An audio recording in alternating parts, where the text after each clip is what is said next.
because lots and lots of people had been asking me कि please Madam Sekine to come live, to have a live video and to come live on Insta.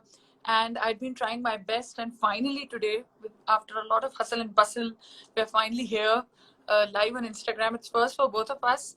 लेकिन I hope it goes well. So if you have any other questions, आप लोग अपने इसमें पूछ सकते हैं comments में, and I'll make sure that I read it out to Madam so she can answer. I don't know to call you Apia or Madam or only Sasi, but let's see. Whatever comes on. सबसे पहले तो grammar का एक बहुत ही एक है कि मैं कहाँ से स्टार्ट लूँ. मैंने मेडिकल कर लिया, मैं डॉक्टर हूँ, मैं इंजीनियर बन गया हूँ, मैंने मास्टर्स कर लिया है, अब मैंने CSS करना है, पेपर देना है. मुझे ये पता है जहाँ मैं जाता हूँ या जाती हूँ कि यार अंग्रेजी आपकी ठीक है या अंग्रेजी जो है ना वो फेल करती है. तो वो कौन सी जगह है जहाँ से I should start my preparation for grammar, English precis composition, कहाँ? फर्स्ट ऑफ ऑल के मेरा रिकमेंडेशन ये होती है कि you start your preparation with grammar and you end your preparation on essays. ठीक है, there is a misconception because आपका पहला पेपर ऐसे का होता है. People start preparing from the essay exam, essay paper से स्टार्ट करते हैं. You can not write an essay unless और until you do not have the needed data in your plate, in your satchel. जब आपके पास अपना बाकायदा तौर पे डाटा जमा हो जाता है, उसके बाद आप उस पोजीशन पे आते हैं कि आप अपना ऐसे लिख पाएंगे. ये हो गया फॉर द ऐसे. collection of data means the 11 other subjects that you're going to prepare. When we come to grammar, I tell my students कि आपने start grammar से करना है. And for grammar, it's never going to be the bulk learning or the binge learning. इसको मैं कहती हूँ. मैं आज बैठ रहा हूँ, I'll be starting grammar today, और अगले 8 दिन मैंने grammar करनी है, और अगले 10 दिन फिर मैं current affairs करनी. No, you are never going to be able to command your grammar if you learn it like that. If you try to gobble it down your throat like that. आपने grammar start करनी है preparation के start से. रोजाना का 1 घंटा 2 घंटे अपने ग्रामर के रखने हैं, and you do it daily. और ग्रामर आपकी प्रिपरेशन बंद होगी जब आपका CSS के पेपर का 1 हफ्ता रह जाएगा. Till then you'll keep practicing your grammar. It goes along throughout your preparation. Starting CSS की प्रिपरेशन कहाँ से स्टार्ट करनी है, उसका सिंपल सोल्यूशन ये है कि आपने अपनी ग्रेजुएशन कंप्लीट कर ली है. Now you are planning to take your CSS exam.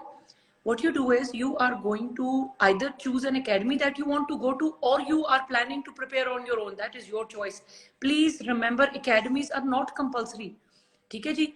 मेरे जैसे लोग जो थोड़े जिनको लग रहा था कि हेल्प की जरूरत है, मेरे से I was a science student, medical की स्टूडेंट थी, तो वो सारे नए सब्जेक्ट्स थे and I did not have any idea about any of them. तो मुझे लगा कि I will have to go to an academy to understand the subjects. तो इसीलिए फिर मैंने ये किया कि ज्वाइन की. अदरवाइज आप खुद से तैयारी करना चाहते हैं, टोटली गुड इनफ है. स्टेप नंबर 1 होगा your mind. You set your mind to CSS कि आपने अपीयर होना है. दूसरा पॉइंट होगा कि आपने अपने CSS की वेबसाइट पे जाके, जो कि fpsc.gov.pk है, आपने FPSC की वेबसाइट पे जाने के बाद वहां पे उसके सब्जेक्ट्स की एक लिस्ट देखनी है.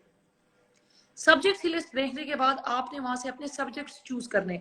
Choosing of subjects is a very lengthy procedure. Don't think कि आपने लिस्ट देख ली, आपने चूज कर लिया and you are done. No, you'll have to choose the subjects, you'll have to ponder over them. आपने उनका सिलेबस चेक करना होगा, अपने सीनियर्स को पूछना होगा, अगर आप किसी टीचर को जानते हैं आपने उनसे कंसल्ट करना होगा, because subject selection is a serious matter.